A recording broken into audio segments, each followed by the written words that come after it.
this seems to be just putting it out in every avenue that we can, that now if you're over the age of 13, we kind of expect you to have sex. We're going to provide you with all the contraceptives you could possibly need.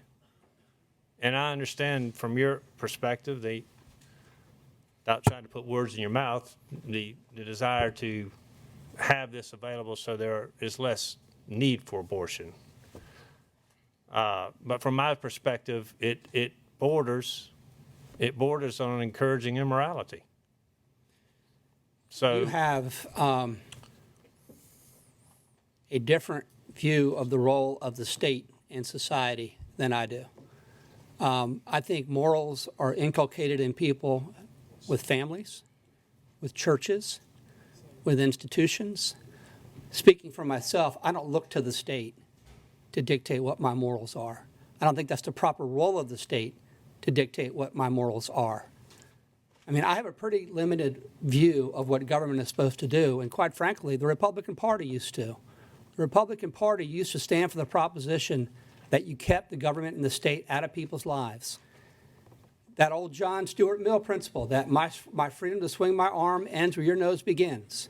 That if I do something that harms somebody else, that is a legitimate pretext for government action to constrain me. But if what I do harms nobody else, government ought to stay out of my life.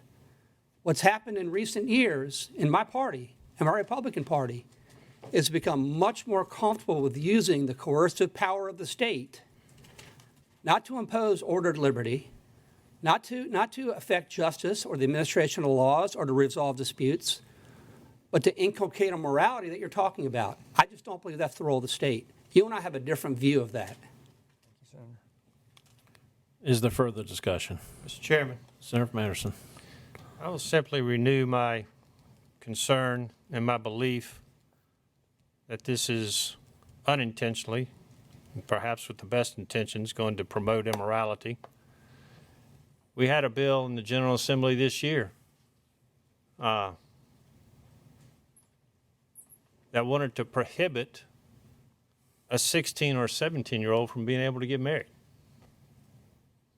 Wanted to make it illegal if you were 16 or 17 years old that you could not have a legal marriage in South Carolina. And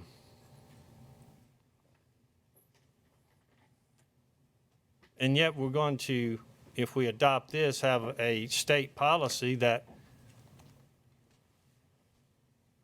if you're 16 or 17, you can come and the state will give you birth control without your parents' knowledge or consent. The belief being that that will decrease abortions. I think that's just conjecture. My belief is that it's a promotion of unintentionally perhaps, of immorality, which is going to lead to an increase in abortions. Orangeburg. So I just want to make sure I understand what Senator from Anderson is saying. He's saying that 16 and 17-year-olds are mature enough to decide to get married, but they're not mature enough to be taught about contraception in school, and they're not mature enough to receive contraception on their parents' health plan, and they're not mature enough to get contraception from the health department, but they are mature enough to get married? Is that what you're saying? Well, it's a fair question, and I'm happy to answer it. I think my position,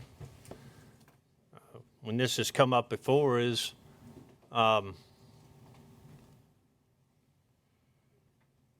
if a 16 or 17-year-old, certainly if they have their parental consent and they wish to get married and their parents approve it, then correct, I don't have a problem with that. But you just moved to table a bill that required parental consent to get birth control pills on the parent's health plan. Where's the logic? Well, the logic is I believe sex belongs within marriage because sex leads to children and children needs parents. And so I'm not in favor of the state paying for contraceptives for unmarried children I don't think that's a good policy. I think children come from sex, and children need a mommy and a daddy, and that means marriage. So mom and dad can give consent to get you married at 16, but not to put you on birth control. Yeah, Thank you. sure.